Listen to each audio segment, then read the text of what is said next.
Good morning, everyone. Kris here with Inspired Energy, and joining me this gloomy Wednesday morning, Hartwell. Good morning, Hartwell.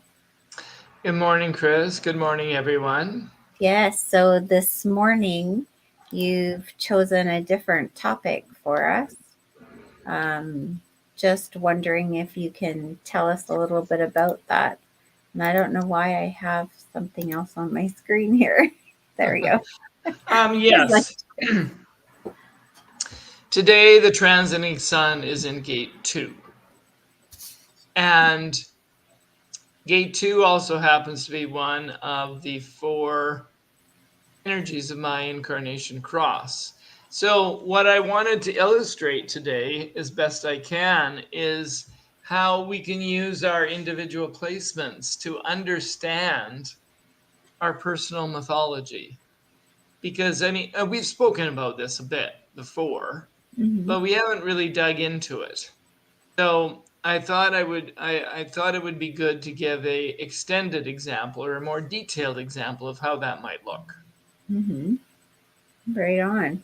So where do you want to start? So maybe it would be useful to start with telling us about gate 2 again and the gene key. Yeah. So gate 2 is in the G center, and it's called the gate of the direction of the self. It's also called the gate of higher knowing. Um, Another way to think of it would be as the gate of the divine feminine. It's about receptivity. It also happens to be the place that where the magnetic monopole is lodged. And I mean, we talked about this once, but Hmm. it's probably not in in any of our minds. But human design says that each of us has um, we have a part of a we have a magnet with just one pole. That's why it's called a monopole that exists inside us that draws us along the trajectory of our true path. And that magnetic monopole for everyone is in gate 2, whether it's defined for you or not. And so this greatly has to do with the journey towards love and beauty that the magnetic monopole draws us along.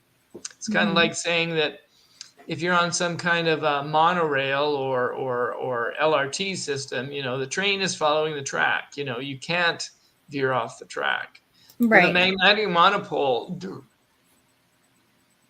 draws us along the trajectory of our life according to what our design is. So it's like that magnetic pull to follow different things. So if I see something of interest, it's almost like, I don't know if you could relate it to intuition, but it's like your heart speaking to you, kind of. Maybe, Yeah. maybe. Hmm. Um, Now, from a gene key perspective, the 2 is called. We've seen how the gene keys are. Um, we talk about them in terms of Have a little cat fight going on, do you? we talk about it in terms of at the shadow level Hmm. dislocation. Hmm. Dislocation is being lost, feeling like you will never understand or know where you're supposed to go.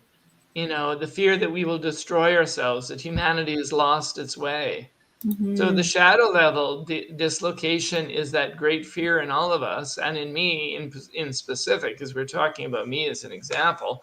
Right. I've lost my way. I will never find my way. The world is going in a bad direction, Hmm. and we're going to destroy ourselves. Oh, So that's dislocation. doesn't Um, sound nice. well, no, none of the shadow levels are nice. None of that fear, none of the things that we do out of fear are really nice, Hmm. Chris. Yeah. At the gift level, it's called orientation. Hmm. So that means knowing where you're supposed to go. It means that wherever you are never lost. Wherever you are, you always have a sense of direction. Wherever you are, you always know, and you just have that sense of knowingness. And Hmm. so the two at the gift level is never disoriented. It's always oriented. It always knows where it's going. And at the highest level, we have the word unity. We have the word oneness. So the overarching theme of the two is about returning to the one, or about an awareness that we were always one to begin with. Mm. Does that make Nice. sense? Yeah. And it seems like that's the journey of humanity anyways, is going back to the one. Yeah. Yes. In 64 different ways, which is the delight of it. Because at the level of the city, the level of the shadow is behaviors that arise out of fear, separation. Mm-hmm. And then when we are consistently in an energy of love where we feel connected, then we express the gift. And should we touch into the citic level, that is the level of enlightenment where all sense of individual self ceases to exist. Mm-hmm. So it just so happens that this one, the 1 and the 2, the 63 and the 64, are the 4 pillars of life talked about in the Bible. Mm-hmm. So 2 is one of those pillars. So that might be part of why, oh, well, that feels pretty universal because we're all seeking to return to the one. Right. Exactly.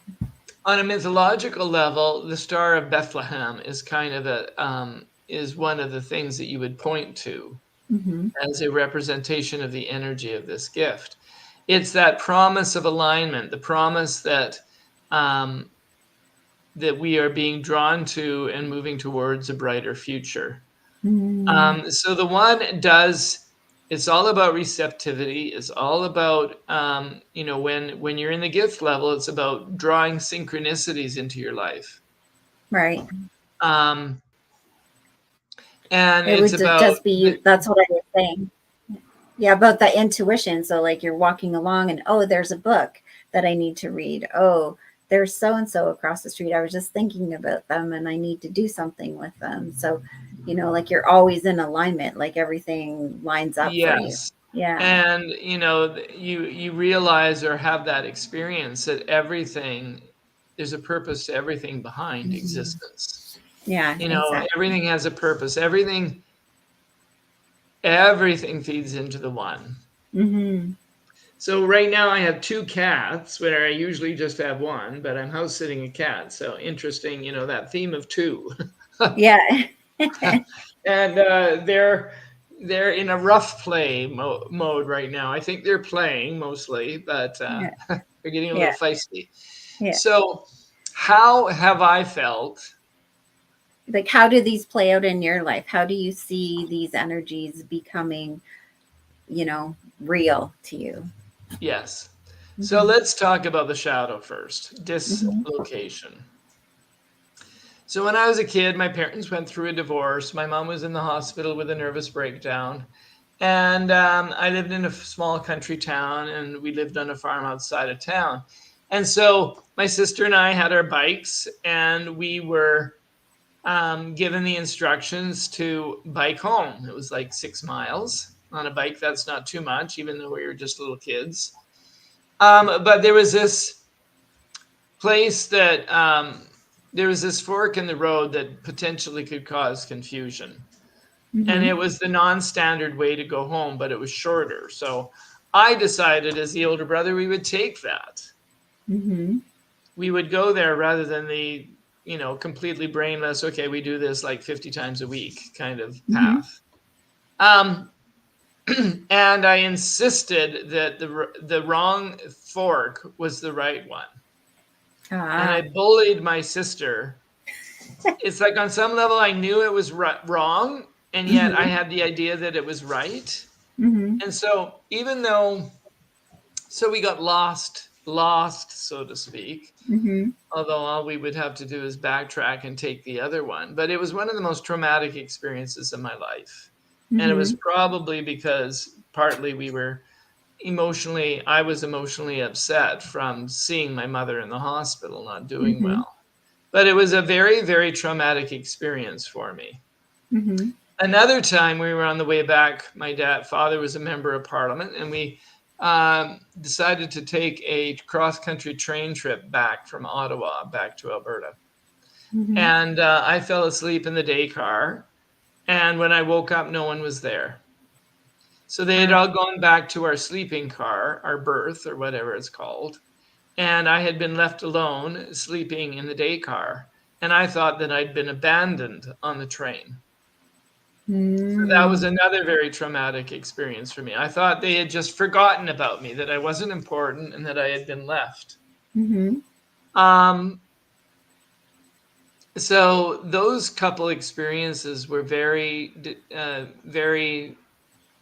painful for me. Mm-hmm.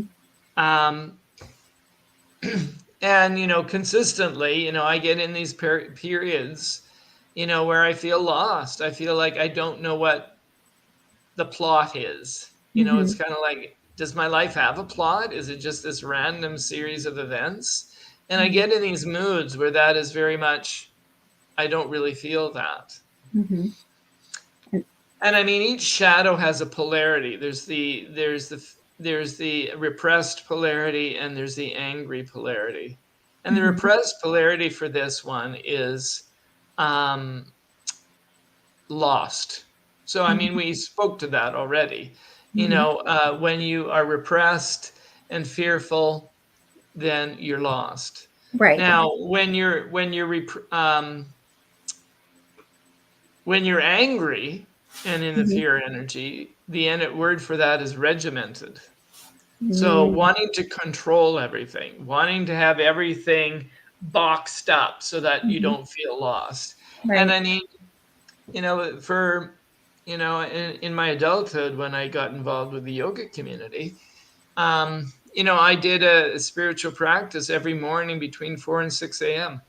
And Mm-hmm. I did that for like 7 years, missing only a handful of mornings a year. I was very regimented. I was very disciplined. Mm-hmm. And I had this fear that I would be completely effed if I fell off my regimen. Right. So, um, but now on a lighter note, Mm-hmm. What's a healthier way? well, that is the fear, that's the Mm-hmm. shadow. And so Yeah. the shadow never entirely goes away. But on the level of the gift, when I was at some point in my life, I had this dream, which was extraordinarily powerful. And in this dream, I was part of a dance group. And in the dance group, I was kind of the choreographer. I It was on a kind of a spiritual level, on an energetic level. I was the one that guided the entire group. And the Mm-hmm. message of the dream was that you always know where you are, and you're always the end. The positive and beautiful and powerful end is inevitable. Mm-hmm. On this journey of life, whether we fall off or we're on, where when we're on track or we're off track, we are still on track. Yeah. And so the very, very deep message of that dream was, you can't mess it up. Mm-hmm. And I have this sense of, in some of my highest moments, I have this sense that there's kind of like a rope between myself and God, and that rope is unbreakable. And all I'm doing is kind of reeling myself in towards God, and that there is no other destination.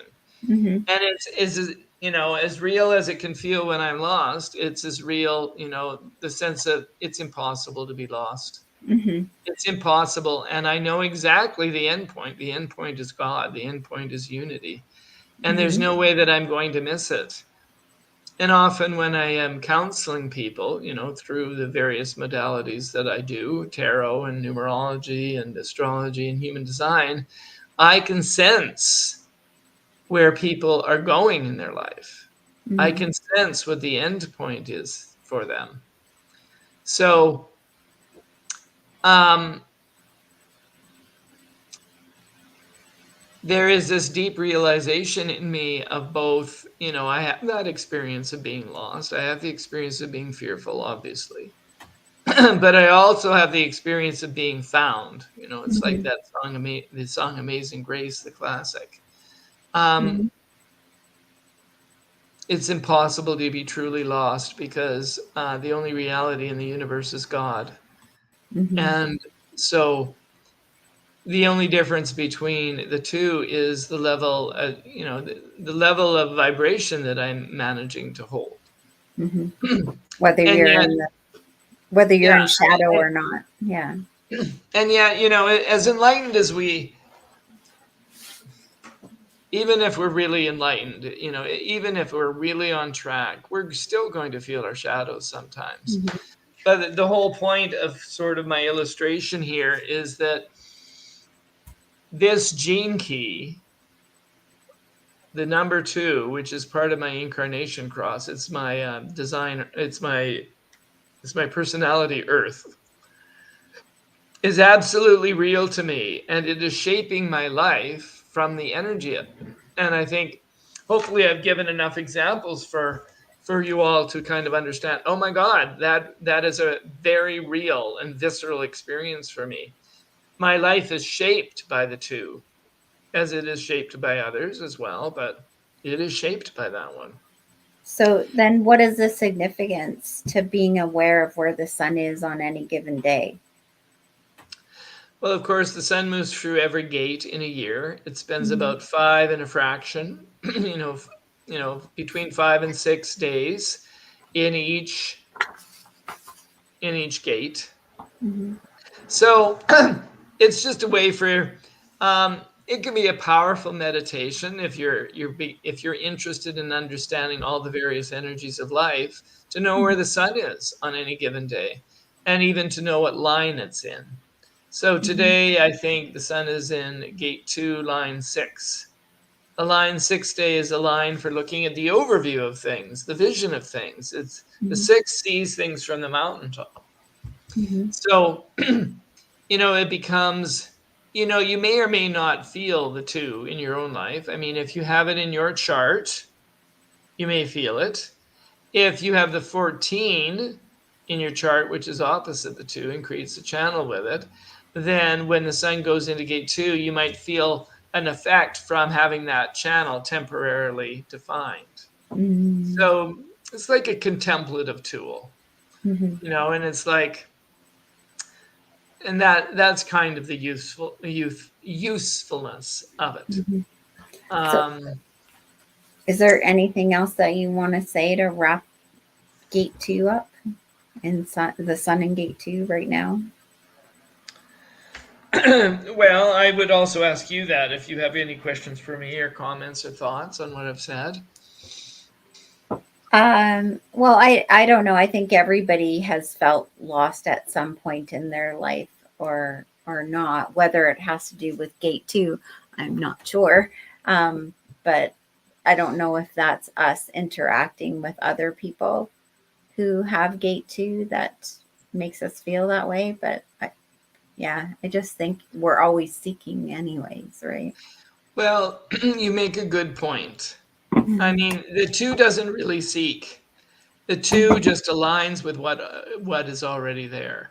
Mhm. So, but we all participate in the energy field of life, and so, and we are impacted through movies and televisions and the people that we know. We're impacted by these myths because all of the stories, all the books you could ever read, on some level, they're expressing these gene Mhm. keys.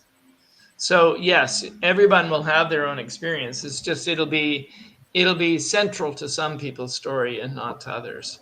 Right. But what I would like to mention to people is that, I have a particular skill and gift for helping people explore their own mythology, for helping you understand how the parts of your life fit together, and why you have the experiences that you do.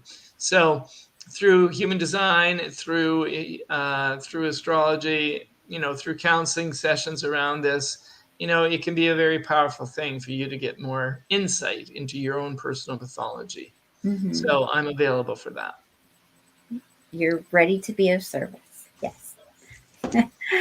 So, Not sure what's up for next week, but you guys stay tuned, and I'm sure it'll be another interesting contemplative journey that Hartwell will come up for us with. So with that, I guess we're going to say God bless, goodbye, and we'll see you next Wednesday.